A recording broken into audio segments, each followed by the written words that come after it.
Right. Welcome, everybody. Get my camera in the right place. Shining light on shadows.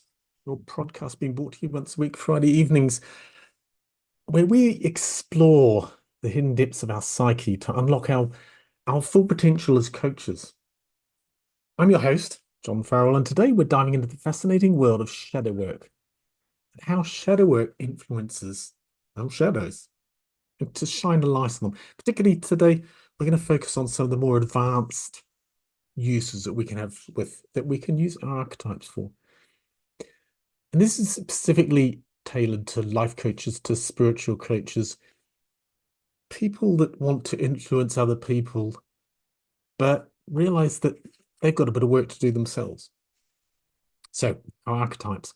And I've talked in the last couple of podcasts about our archetypes, how that influences masculine, feminine archetypes. Today, I just want to go a little bit further so we can start to dig into some of the understanding of how archetypes affect us. And then once we recognize them, so what did I say it the other day? Recognizing the person that we turn up as, honestly, truthfully, and learning the skills, doing the self work, doing the shadow work to turn up as the person I need to be. Because, you know, inspiration isn't transformation. And when we're inspiring our clients, our people that we're training, just people in a relationship, when we're inspiring them, we're changing them in the moment. But when we're transforming them, we're changing them longer term. And only by being true to ourselves, by being authentic ourselves, can we truly transform others. So it's almost like you could say, we've walked the journey before they have. We've been there, we've done it. We know the importance, the impact it can have. And to be authentic, or the way that I define being authentic, is being whole. We come into the world as this non-dual being full of energy, but a blank slate effectively. And as we go through life, we lose our energy, emotions held in space by energy. We become fractured. We become a shadow of ourselves. Parts of us that we put forward are because of our culture, because of our early inner child work, because of our early childhood. They're the way that we want to be seen in the world so that we fit in. And that's not being authentic. Okay, I don't want to be too long here. So let's get into the archetypes. And I'm going to talk about the masculine archetypes now. This can be transcribed across, it's not meant to be gender specific. This can be transcribed across into the feminine archetypes. You want to learn more about the feminine archetypes? Go back and subscribe to my channel here, Shining Light on Shadows, and go back and there's a few videos there, a few podcasts I've done on the feminine archetypes. So just to give them, these are only labels, remember, don't take this on and write it down and say, this is me looking to the outside to answer the inside questions. Remember, as within, so without. Society, life teaches us to look outwards, not inwards. And the real transformation is done by yourself, by myself, looking internally, not by looking out to get a pill to fix me. So, our archetypes. We'll start off with the sovereign. Now, the sovereign, the archetypes all have their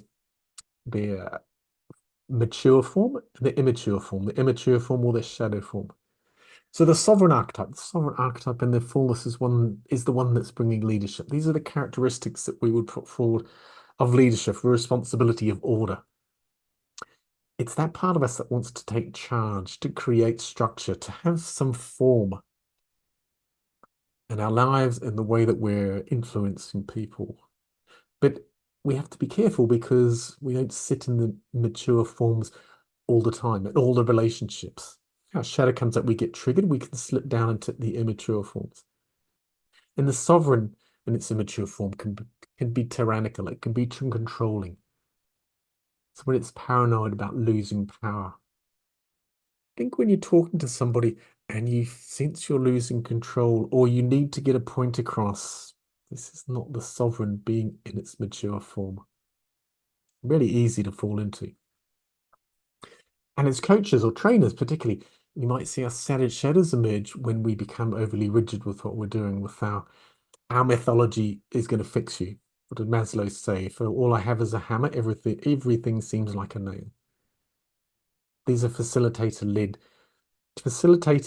interactions. I know what can fix you. No idea what can fix that person. We're all unique individuals. We all have our own worldview built up through our unique understanding of the universe from our experience. And then somebody else comes along on the outside to fix me. So noticing as a coach, as a trainer, in a relationship, that's when I'm talking to someone, when I start to become over rigid, when I start to control what's going on, when I struggle to let people lead, take the lead in their own growth, it's a challenge. As a coach, as a trainer, you think you've got all the answers. It's it's more like laying out the form so that they can take on what they want with guidance, not direction. That's the sovereign. Being leadership, but also can become tyrannical. So we move on to the lover. The lover in its mature form is somebody that can express passion, connection. They have appreciation for beauty. One of my favorite lines is stop and smell the roses. Just spend that time each day to stop and be present in the moment. We're always looking to the outside for validation, for direction. We never sit in the moment. We're always worried about the past or what's going to happen in the future. We lose track of the fact that everything happens now. Then it becomes historical or imaginative if we're looking into the future. So the lover, part of us, it shows passion, that empathizes, that shows the connection, that understands beauty. It's a part of it's the part of us that forms the deep bonds. It's the part of us that finds joy in life. It's that line I read on our rugby club wall. I live in a friendly universe. That's the lover, the one that finds joy in life's pleasures. But of course, as with all archetypes, it has its shadow. The lover can become obsessive, jealous, or it can lose itself entirely in a relationship. So becoming the addict, if you like. Now, for coaches, this can show up as over attachment to the clients or struggling with boundaries. As a parent with your children or a colleague at work, really understand your boundaries, their boundaries. Do you define them? So the love is somebody that can lose themselves in relationships, can lose those boundaries. So let's look at the magician archetype. The magician archetype in its positive form, it represents transformation, wisdom, insight, that gut feel, intuition. It's the part of us that sees beyond the surface, has the wider picture, has the world view, if you like. And the magician, in its mature form, is someone that can create the environment for change. Now, the magician's shadow is somebody that can turn manipulative in a relationship. They use that knowledge, that wisdom to control what's happening with others. Or they can become lost in the illusions. They can become lost in myth. They can become lost in the story, in losing reality. Now, as coaches, we might fall into the shadows. Think about times when you may have used insights to boost your ego in relationship when you're interacting with a client. Using that knowledge for your own good, using that wisdom for your own good. It really is having that mindset of service. You're here to help them. Now, this is all, we're talking consciously here. All this stuff goes on in our automatic, unconscious behavior. This is why our shadows don't come up. We don't know about them. They're being signaled. They're getting out there in our non-verbal language, in our non-verbal communications. So this is why in shadow work, meditation and journaling are one of the key activities to do. They're free, obviously, but guided or non-guided meditation, because in that moment of journaling or meditation, we start to explore the unconscious. We start to notice what triggers us. We start to notice, who am I turning up as? Now, we're going to have aspects of all these archetypes in their maturity and their shadows, but we'll have predominant ones. We'll have areas that we go to. It's in that, and it's in that moment of an event happening and it triggering us that we run into our automatic habits, if you like, our automatic behaviors. Personal development starts off, and the biggest part I think of it is self-awareness, becoming aware of what I'm doing in the moment. So we go through personal development, if you like. There's this being asleep where we're just not aware. An event happens where we react. So the person is not their behavior because they're reacting without thinking about it. Now, personal development takes us that first step into becoming aware of what happened. Why did I do that? Why does that person annoy me? So we start to get into that moment. It's a big step. It's another big step to get into the moment of, okay, why is this person annoying me? What can I do about it? What better behavior can I put in place? Then we move into a conscious competence phase where we're consciously putting a better behavior in place. And then ultimately here we're looking to be able to step into an unconscious competent phase where this person no longer triggers me. We can actually have this interaction. This subject that I coach on, say I'm an accounting coach, and I can see that the client's doing something wrong. Is it triggering me? If it triggers me, I drift off. And I'm no longer giving the information from a service-led perspective. I'm giving it from a egotistical, perhaps, lead, or I want to learn from this, or it becomes a little bit more about the I than the you. So the warrior, the fourth, the fourth archetype here. The warrior, the mature warrior, embodies courage, discipline, the ability to set and to defend the boundaries. It's a great line in the Bible which says, "The meek shall inherit the earth." Well, the meek are actually the warriors. It isn't weak. It's the warrior that doesn't need to unsheath their sword. The person that is in control without using force, because force never prevails. Power always supersedes force. In the moment, force might get through, but power will always overcome. So that's the warrior, somebody that in being there shows the courage without physically having to use it, shows the discipline, shows the ability to set and defend their boundaries. It's that part of us that's our inner protector, our achiever, if you like. But of course, when the warrior falls into its shadow, it can use that perceived power and change it into force. So they become aggressive, become cruel. They can use their strength to dominate others. And as a coach, it's interesting. When you talk about accountability, are you pushing the client too hard? Are you becoming offensive when challenged? Accountability isn't pushing or judging. Accountability is holding the space, holding the mirror up so that the client can reflect. They're the ones that need to step through the boundary. They're the ones that need to step from their comfort zone into that zone of uncertainty, their uncomfortable zone. The shadow warrior is the one that will push them through, will lean on them. So they're the four archetypes and their shadows. Now, you might be thinking, that's all quite interesting, but how does this apply to me and how can I use this in my training, in my coaching? Actually, before I even started that,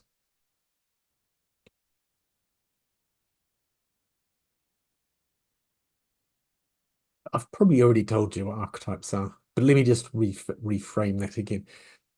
Think of archetypes as the universal patterns, the models of human behavior, and we all share aspects of them, but we all have our own unique definitions of them. The sovereign being somebody that's in control is somebody that doesn't need it, it likes the structure, but you'll have your own definitions. And ideally your own label. The sovereign is a label that's been given by others. So noticing what characteristics, what patterns, what models, systems dynamics, and how systems function, we can look at externally in the world, but of course they all run internally as well. There's a system for every event that we can consciously run, and these become our archetypes. See, the archetypes, the systems, the patterns that we run unconsciously when we're asleep, how I turn up. And then once we become consciously competent, unconsciously competent in the archetypes and the maturity, how we'd like to turn up. So what's going to be better? Being the person you are in the world, or being the person that you want to be in the world? Being authentic. Being inauthentic is an archetype character. So you can't just say, I'm going to be authentic. This comes with there's a whole lot of exploration that needs to be done around just that one word.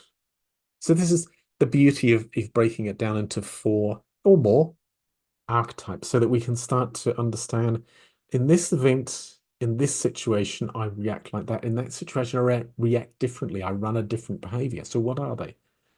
Am I being one of these 4 defined archetypes, or do I have my own archetypes that I run? It's interesting because being the sovereign, being the king or the queen, is not that easy. That comes from experience. That comes from almost not being triggered by an event, which would be a shadow archetype, but being able to take the input in a situation and build on it. So that's all about archetypes. That's all the archetypes I want to talk about today. The shadows. So how does it apply to me? And this is where the shadow work comes in. The shadow work is about shining light on shadows.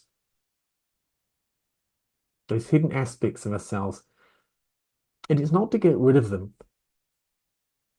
it's to shine a light on them, which is the healthy way of integrating them in. If you like, our shadows are disowned parts of ourselves. We can't disregard them, and that's what we've been doing. This is why we've suppressed them, we've denied them. They've become our shadows. We think that consciously we've pushed them down, they're no longer there, but of course they are. They come out now in non-verbal communications. So shadow work is about shining light on our shadows. And what I wanted to talk about here today was deepening our awareness of the shadows. So let's take a moment to reflect on which of the shadows resonated with you the most: the sovereign, the lover, the magician, the warrior.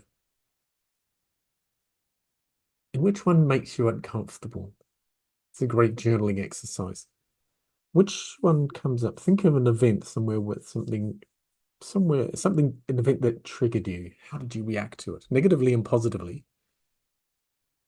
But was it with compassion? Did you understand the boundaries? Or did you lose the boundaries? You can see that there's lots of different dynamics running here. It's a good idea to sit down, journal what happened. So archetypes that we're drawn to or repelled from, they tell us a lot about our shadows. And I'm going to have over the next few weeks, I'll be interviewing or just discussing with different people that work in shadow work about different aspects and how they work in shadows. And one of the women I'm looking forward to talking to is talking about the golden shadows. Now, shadows are not parts that are bad or negative. They're parts that we've disowned. Parts that in taking on can allow us to flourish, can allow us to be more authentic. Okay, so thinking about the archetypes that attract you, the archetypes that you're drawn to, the archetypes that repel you. You know, you might find yourself wanting to be the wise guide for your clients if you're coaching, the wise guide if you're training. That might be, and that would be the magician type. So you're drawn to teaching, to guiding people, and that's the magician. But you've got to be aware of there's these shadows.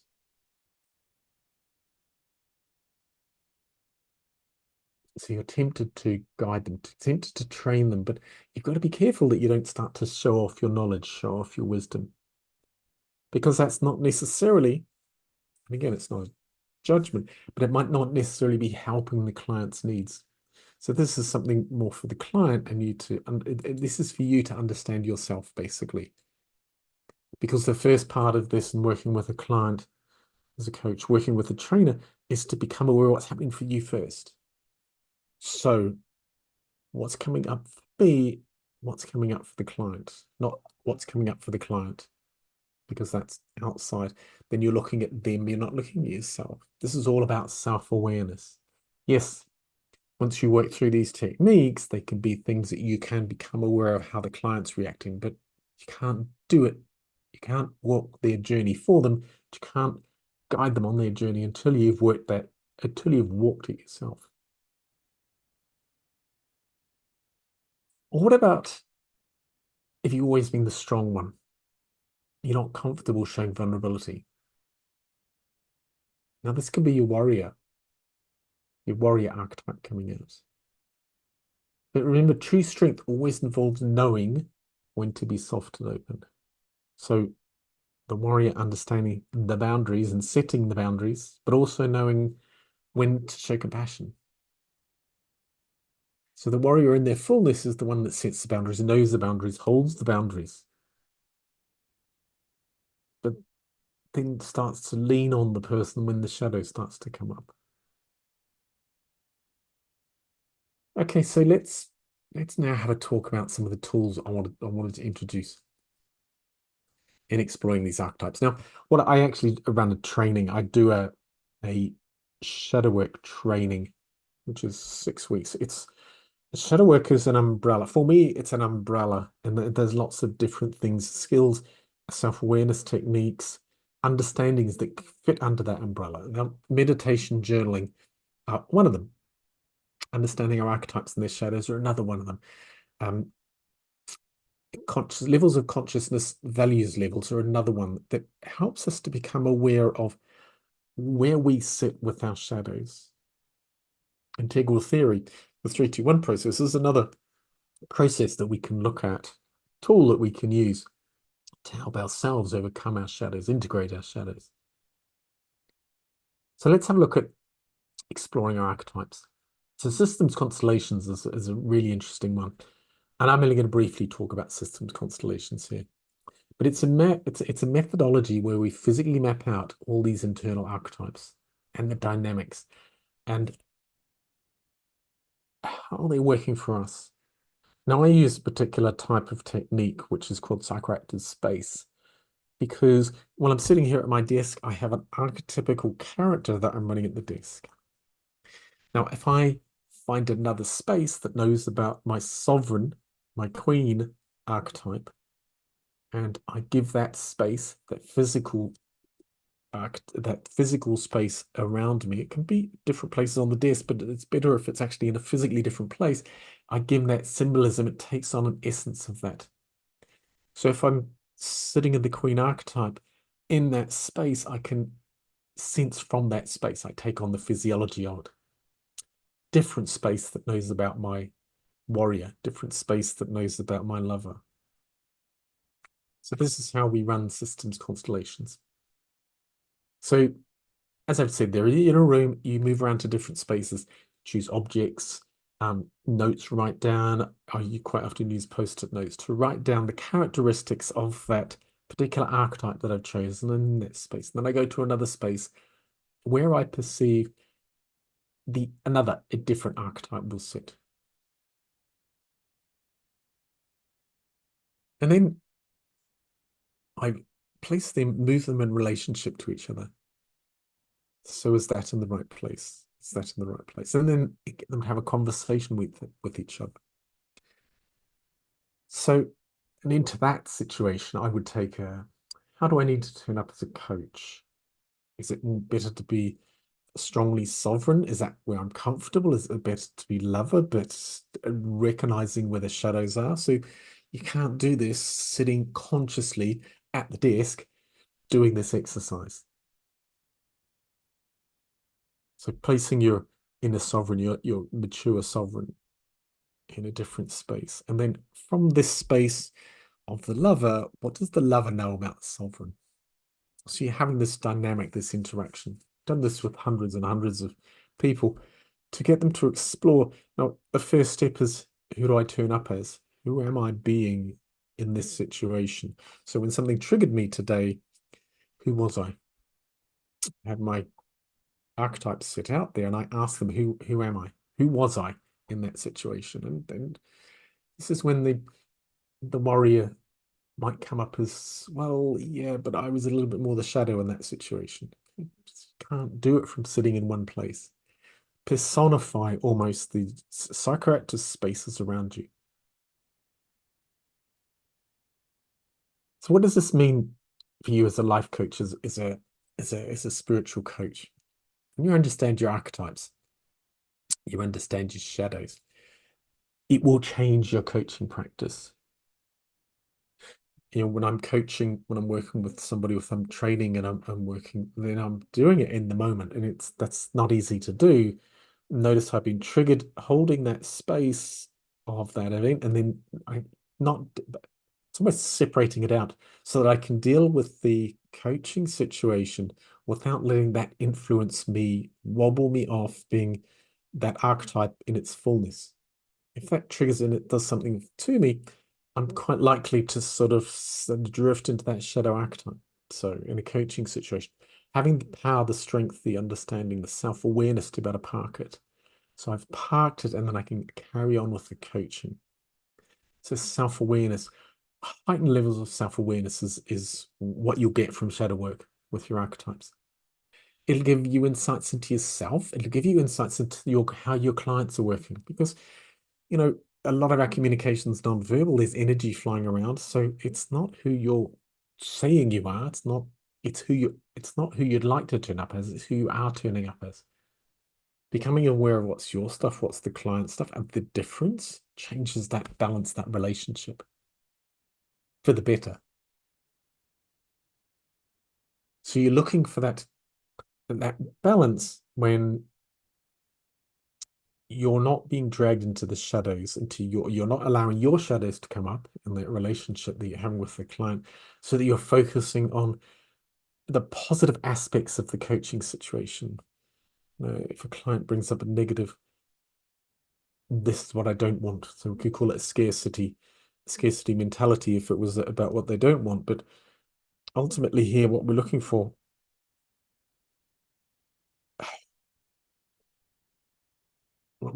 is to recognize the problem, but look for the remedy and the outcome. So your shadows start to come up, you get pulled into the problem.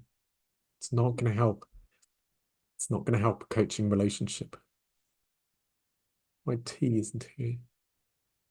And boundary setting, really understanding how the sovereign and the warrior archetypes set boundaries and maintain healthy boundaries. This is really important in any relationship, whether it's coaching, training, personal relationships, colleague, work relationships. Understanding setting boundaries, because if you're playing the victim, if you're somebody that's a shadow warrior, you're just bending over backwards and allowing everyone to walk over you. Now, that is creating the dis-ease within you.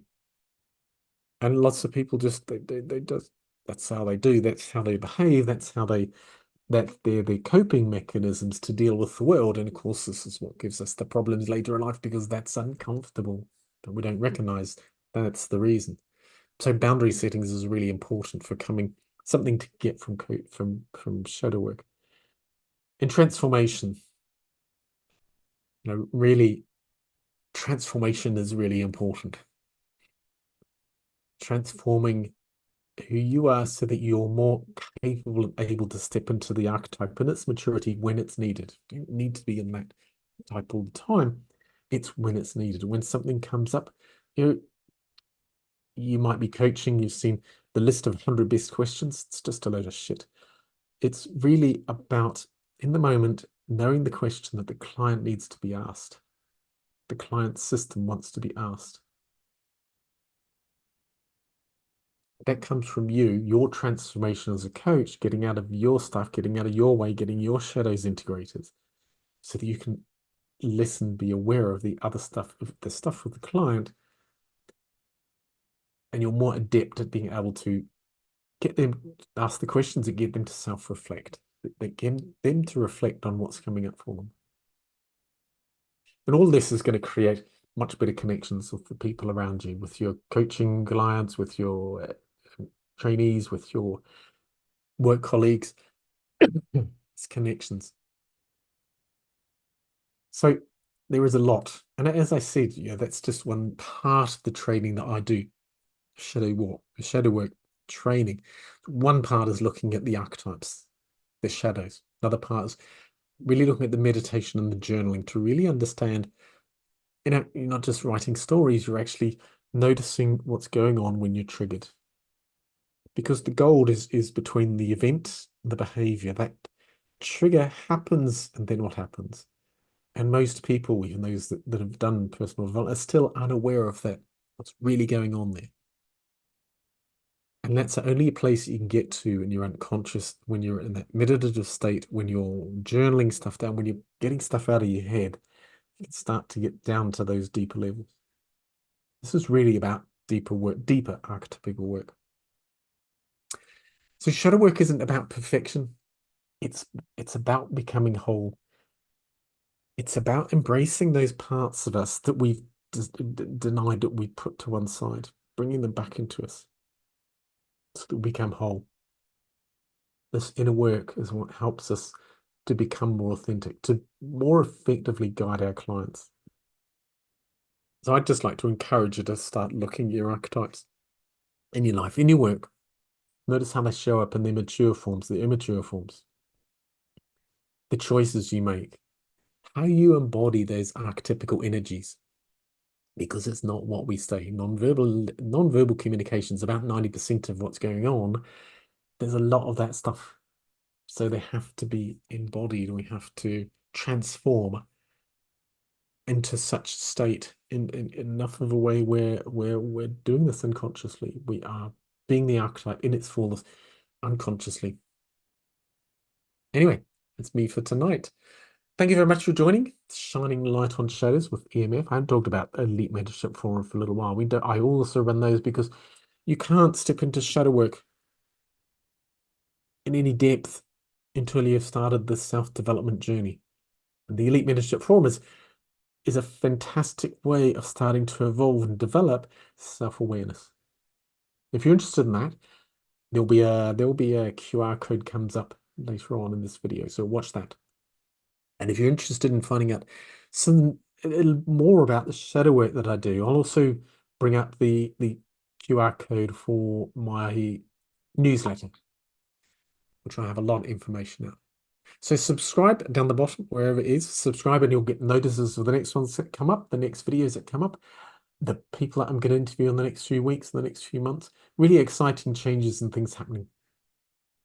Anyway, I hope you learnt. I hope this has been entertaining. If you've got any comments, chuck them down below, and I'll get back to you on them.